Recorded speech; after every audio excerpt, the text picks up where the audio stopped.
Welcome to Brightly Storytime. I'm Miss Linda. Today, we're going to read some of my favorite stories for growing readers. Let's get started. All Are Welcome by Alexandra Penfold and Suzanne Kaufman. Pencils sharpened in their case, bells are ringing, let's make haste. School's beginning, dreams to chase. All are welcome here. No matter how you start your day, what you wear when you play, or if you come from far away, all are welcome here. In our classroom safe and sound, fears are lost and hope is found. Raise your hand, we'll go around. All are welcome here. Gather now, let's all take part. We'll play music, we'll make art. We'll share stories from the heart. All are welcome here. Time for lunch, what a spread. A dozen different kinds of bread. Pass it around till everyone's fed. All are welcome here. Open doors, rush outside. We will swing, we will slide. We'll have fun side by side. All are welcome here. We're part of a community. Our strength is our diversity, a shelter from adversity. All are welcome here. We will learn from each other. Special talents we'll uncover. There's a big world to discover. All are welcome here. So much to learn, so much to do. And when the busy day is through, can't wait to come back, start anew. All are welcome here. Head for home to get some rest and greet tomorrow, ready and fresh. Our time together is the best. All are welcome here. You have a place here. You have a space here. You are welcome here.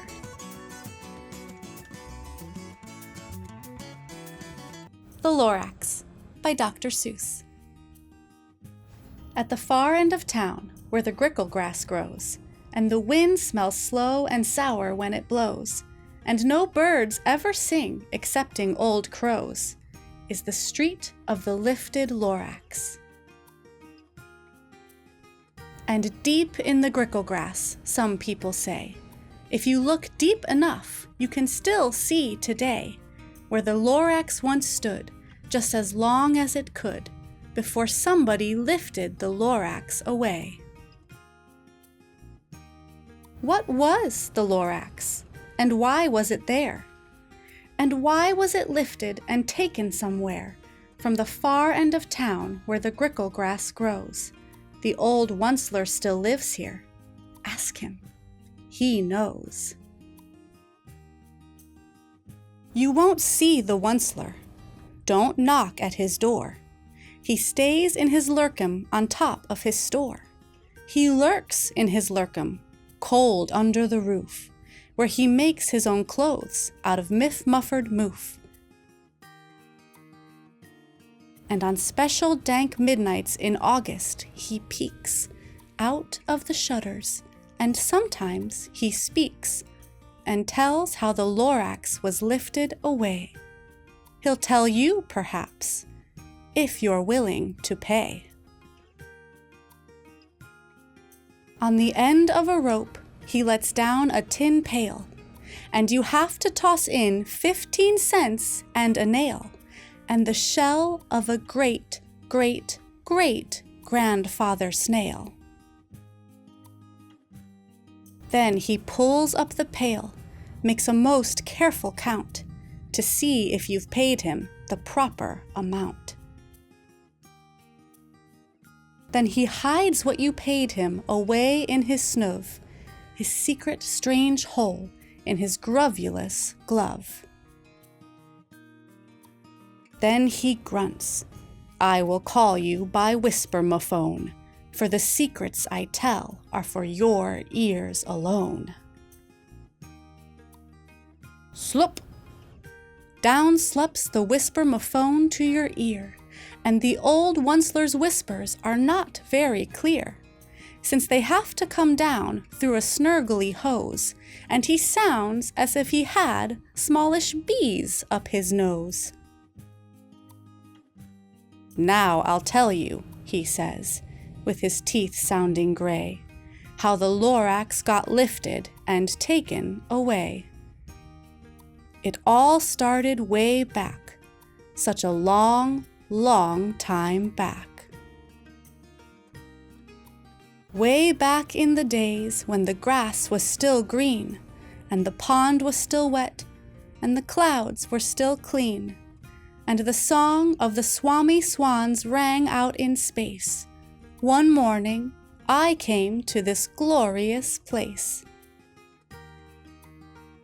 And I first saw the trees, the truffula trees, the bright-colored tufts of the truffula trees, mile after mile in the fresh morning breeze.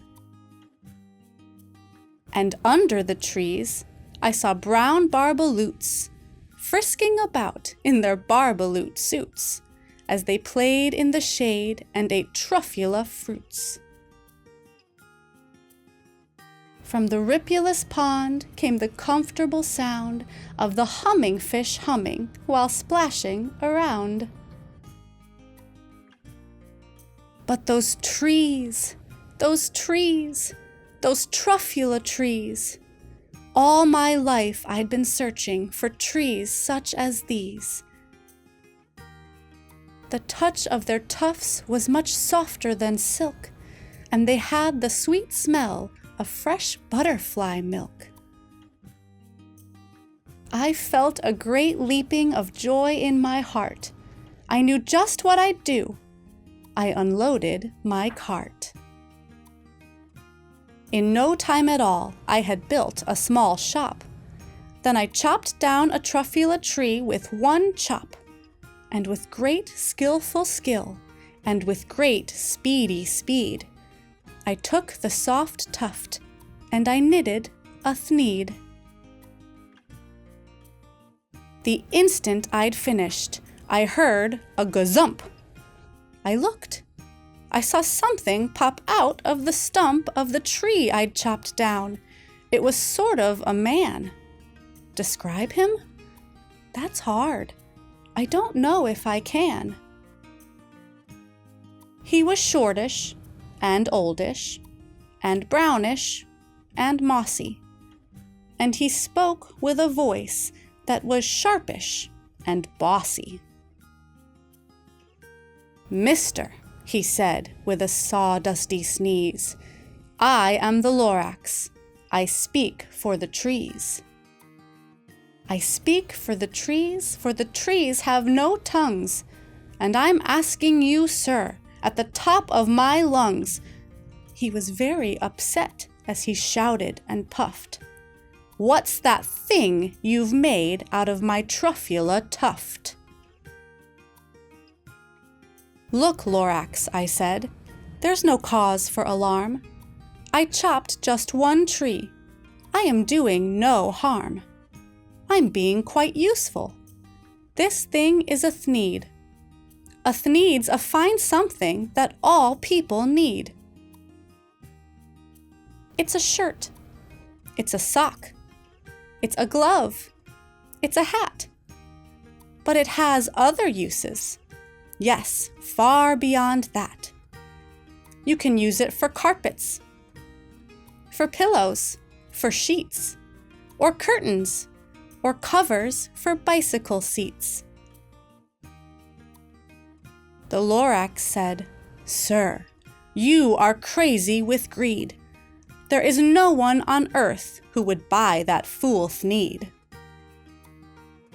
But the very next minute I proved he was wrong.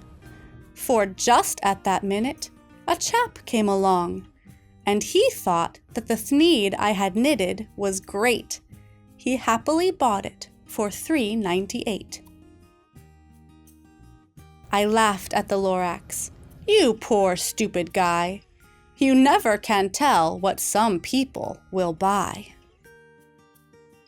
"I repeat," cried the Lorax, "I speak for the trees." "I'm busy," I told him.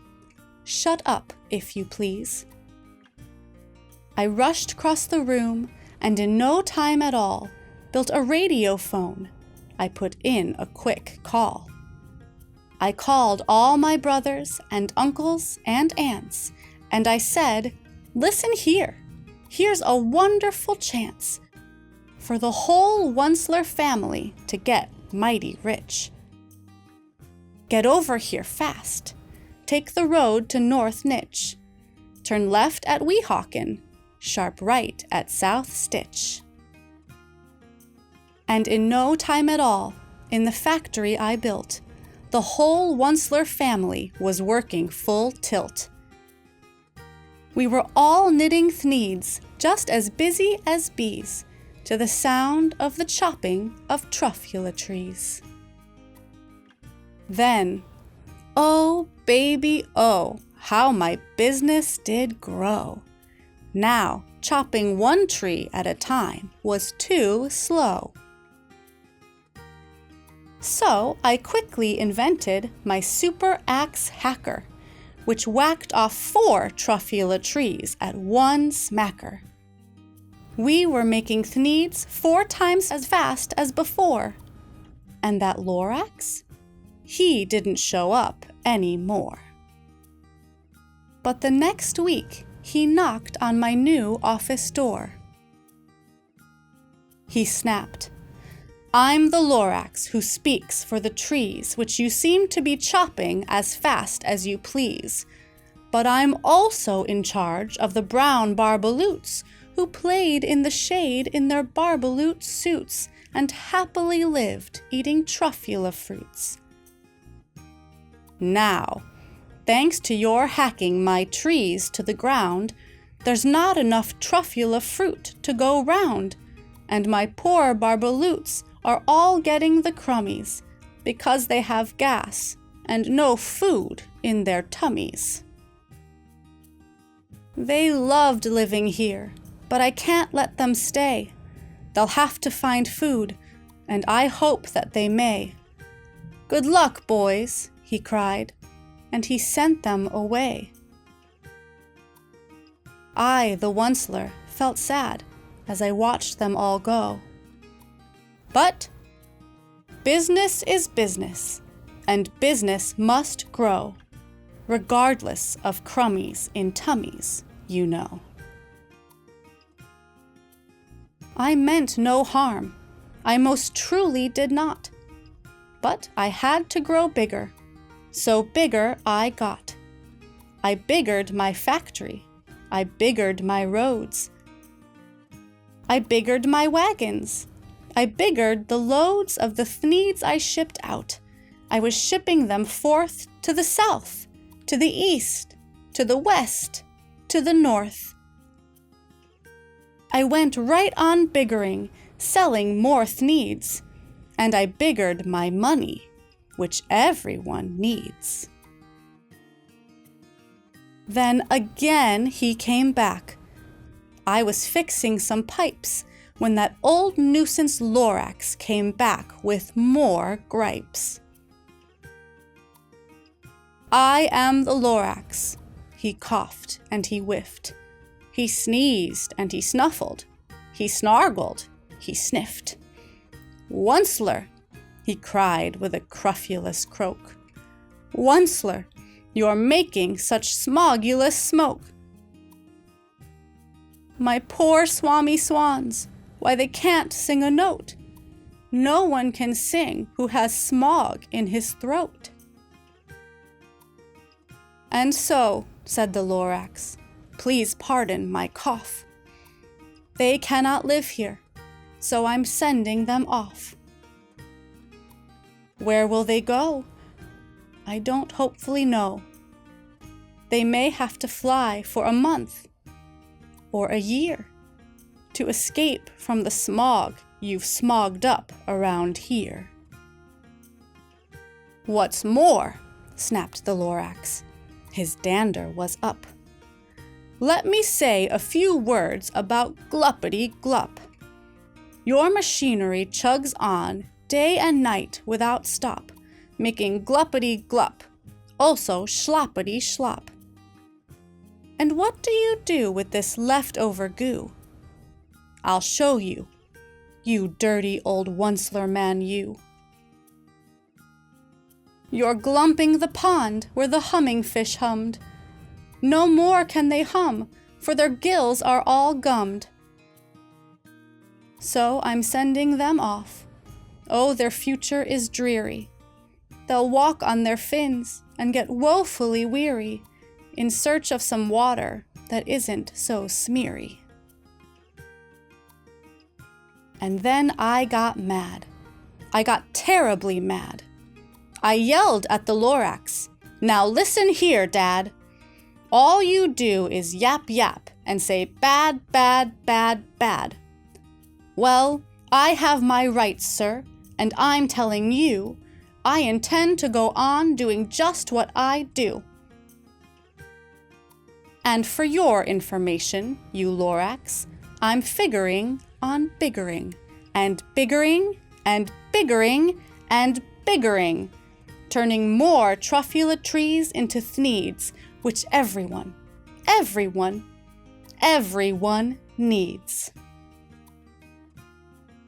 And at that very moment, we heard a loud whack. From outside in the fields came a sickening smack of an axe on a tree. Then we heard the tree fall, the very last truffula tree of them all. No more trees, no more thneeds, no more work to be done. So, in no time, my uncles and aunts, every one, all waved me goodbye. They jumped into my cars and drove away under the smoke-smuggered stars. Now all that was left 'neath the bad-smelling sky was my big, empty factory, the Lorax, and I. The Lorax said nothing, just gave me a glance, just gave me a very sad, backward glance, as he lifted himself by the seat of his pants. And I'll never forget the grim look on his face when he heisted himself and took leave of this place through a hole in the smog without leaving a trace. And all that the Lorax left here in this mess was a small pile of rocks with the one word, unless. Whatever that meant, well, I just couldn't guess. That was long, long ago, but each day since that day, I've sat here and worried away. Through the years, while my buildings have fallen apart, I've worried about it with all of my heart. But now, says the Onceler, now that you're here, the word of the Lorax seems perfectly clear. Unless someone like you cares a whole awful lot, nothing is going to get better. It's not. So, catch, calls the Onceler. He lets something fall. It's a truffula seed. It's the last one of all. You're in charge of the last of the truffula seeds, and truffula trees are what everyone needs. Plant a new truffula. Treat it with care. Give it clean water and feed it fresh air. Grow a forest. Protect it from axes that hack. Then the Lorax and all of his friends may come back. The Day You Begin by Jacqueline Woodson. Illustrated by Rafael Lopez. There will be times when you walk into a room and no one there is quite like you. Maybe it will be your skin, your clothes, or the curl of your hair. There will be times when no one understands the way words curl from your mouth, the beautiful language of the country you left behind. My name is Rigoberto.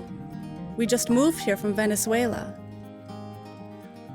And because they don't understand, the classroom will fill with laughter till the teacher quiets everyone. Rigoberto, from Venezuela, your teacher says so soft and beautifully that your name and homeland sound like flowers blooming, the first bright notes of a song. There will be times when the words don't come. Your own voice, once huge, now smaller, when the teacher asks, "What did you do last summer?" Tell the class your story. "We went to France," Chayla says. "These shells came from a beach in Maine." A boy named Jonathan holds out a jar filled with tiny shells so fragile they look like they'll turn to dust in your own untraveled hands. My whole family went to India, Spain, South Carolina. Each souvenir a small triumph of a journey, their travels going on and on. And as you stand in front of that room, you can only remember how the heat waved as it lifted off the curb, and your days spent at home, caring for your little sister, who made you laugh out loud and hugged you hard at nap time. You can only remember the books you kept on reading long after she had fallen to sleep. And in that room, where no one else is quite like you, you'll look down at your own empty hands and wonder, what good is this, when other students were flying and sailing and going somewhere? There will be times when the lunch your mother packed for you is too strange or too unfamiliar for others to love as you do. When even your own friend Nadia will wrinkle her nose and say, "What's in there anyway?" And you'll wonder how she doesn't see the rice beneath the meat and kimchi. You'll wonder why she doesn't remember that rice is the most popular food in the world. There will be times when the climbing bars are too high. The run is too fast and far. The game isn't one you can ever really play. I don't want him on our team. You can watch. Maybe you can have a turn later. There will be times when the world feels like a place that you're standing all the way outside of. And all that stands beside you is your own brave self, steady as steel and ready, even though you don't yet know what you're ready for.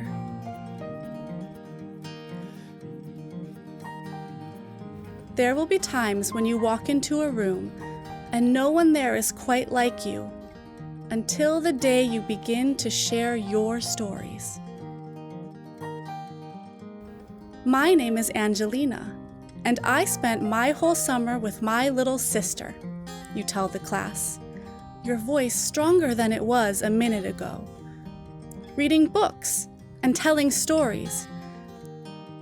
And even though we were right on our block, it was like we got to go everywhere. Your name is like my sister's, Rigoberto says. Her name is Angelina, too. And all at once, in the room where no one else is quite like you, the world opens itself up a little wider to make some space for you.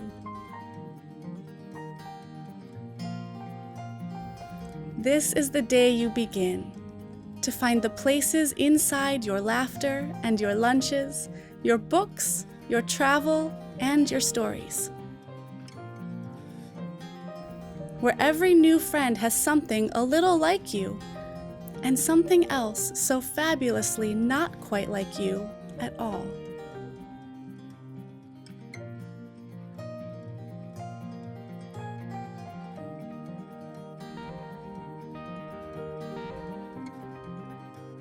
Oh, the Places You'll Go by Dr. Seuss. Congratulations! Today is your day. You're off to great places. You're off and away. You have brains in your head. You have feet in your shoes. You can steer yourself any direction you choose. You're on your own, and you know what you know.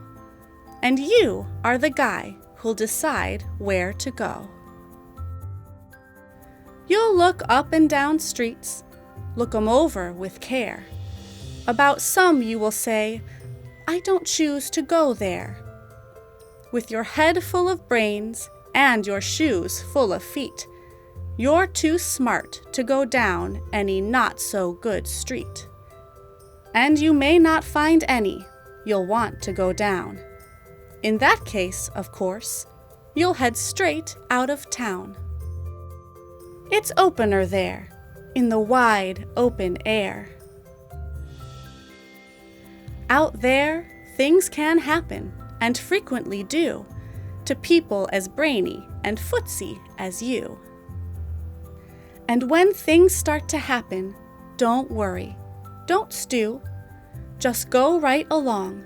You'll start happening too. Oh, the places you'll go. You'll be on your way up. You'll be seeing great sights. You'll join the high flyers who soar to high heights. You won't lag behind because you'll have the speed. You'll pass the whole gang and you'll soon take the lead. Wherever you fly, you'll be best of the best. Wherever you go, you will top all the rest. Except when you don't, because sometimes you won't. I'm sorry to say so, but sadly it's true that bang-ups and hang-ups can happen to you. You can get all hung up in a prickly perch, and your gang will fly on. You'll be left in a lurch. You'll come down from the lurch with an unpleasant bump, and the chances are, then, that you'll be in a slump. And when you're in a slump, you're not in for much fun. Unslumping yourself is not easily done. You will come to a place where the streets are not marked. Some windows are lighted, but mostly they're darked.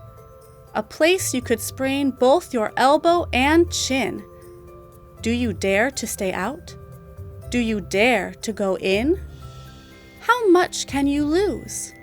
How much can you win? And if you go in, should you turn left or right? Or right and 3/4? Or maybe not quite? Or go around back and sneak in from behind? Simple it's not, I'm afraid you will find, for a mind-maker-upper to make up his mind. You can get so confused that you'll start in to race down long wiggled roads at a break-necking pace and grind on for miles across weirdish wild space, headed, I fear, toward a most useless place, the waiting place. For people just waiting. Waiting for a train to go, or a bus to come, or a plane to go, or the mail to come, or the rain to go, or the phone to ring, or the snow to snow, or waiting around for a yes or no, or waiting for their hair to grow. Everyone is just waiting. Waiting for the fish to bite, or waiting for wind to fly a kite, or waiting around for Friday night, or waiting, perhaps, for their Uncle Jake, or a pot to boil, or a better break, or a string of pearls, or a pair of pants, or a wig with curls, or another chance. Everyone is just waiting. No, that's not for you. Somehow you'll escape all that waiting and staying. You'll find the bright places where boom bands are playing. With banner flip flapping, once more you'll ride high, ready for anything under the sky. Ready because you're that kind of a guy. Oh, the places you'll go. There is fun to be done. There are points to be scored. There are games to be won. And the magical things you can do with that ball will make you the winningest winner of all. Fame. You'll be famous as famous can be, with the whole wide world watching you win on TV. Except when they don't, because sometimes they won't. I'm afraid that sometimes you'll play lonely games too, games you can't win, 'cause you'll play against you. All alone. Whether you like it or not, alone will be something you'll be quite a lot. And when you're alone, there's a very good chance you'll meet things that scare you right out of your pants. There are some down the road between hither and yon that can scare you so much you won't want to go on. But on you will go, though the weather be foul. On you will go, though your enemies prowl. On you will go, though the hackencracks howl. Onward up many a frightening creek, though your arms may get sore and your sneakers may leak. On and on you will hike, and I know you'll hike far, and face up to your problems, whatever they are. You'll get mixed up, of course, as you already know. You'll get mixed up with many strange birds as you go. So be sure when you step with care and great tact. And remember that life's a great balancing act. Just never forget to be dexterous and deft, and never mix up your right foot with your left. And will you succeed? Yes, you will indeed. 98.75% guaranteed. Kid, you'll move mountains. So, be your name Buxbaum, or Bixby, or Bray, or Mordecai Alley Van Allen O'Shea. You're off to great places. Today is your day. Your mountain is waiting. So, get on your way. Waiting for the Biblioburro by Monica Brown. Illustrations by John Para. On a hill behind a tree, there is a house. In the house, there is a bed, and on the bed, there is a little girl named Anna, fast asleep, dreaming about the world outside and beyond the hill. When Anna wakes up to the rooster's kikiriki, Papi is already at work on the farm, and Mommy is busy in the garden. Anna bathes her little brother and feeds the goats and collects the eggs to sell at the market. After breakfast, Anna and her mother walk down the hill. Anna closes her eyes against the sun and wishes she was back in the cool of the house with her libro, her book. Anna has read her book, her only book, so many times she knows it by heart. The book was a gift from her teacher for working so hard on her reading and writing. But last fall, her teacher moved far away, and now there is no one to teach Anna and the other children in her village. So, at night, on her bed in the house on the hill, Anna makes up her own cuentos and tells the stories to her little brother to help him fall asleep. She tells him stories about make-believe creatures that live in the forest and the mountains and the sea. She wishes for new stories to read, but her teacher with the books has gone. One morning, Anna wakes up to the sounds of tak-a-tak, clip-clap, and a loud ee-ah, ee-ah. When Anna looks down the hill below her house, she sees a man with a sign that reads, Biblioburro. With the man, there are 2 burros. What are they carrying? Libros, books. Anna runs down the hill to the man with the sign and the burros and the books. Other children run to him too, skipping down hills and stomping through the fields. Who are you? Who are they? The children ask. The man says, I am a librarian, a bibliotecario, and these are my burros, Alpha and Beto. Welcome to the Biblioburro, my biblioteca. But Señor, Anna says, I thought libraries were only in big cities and buildings. Not this one, says the librarian. This is a moving library. Then he spreads out his books and invites the children to join him under a tree. Once upon a time, the librarian begins, sharing the story of an elephant who swings from a spider's web. He reads from books with beautiful pictures, then helps the little ones learn their abecedario. He sings, A, B, C, D, E, F, A, H. Finally, he says, now it's your turn. Pick out books, and in a few weeks, I will be back to collect them and bring you new ones. Me too? Asks Anna.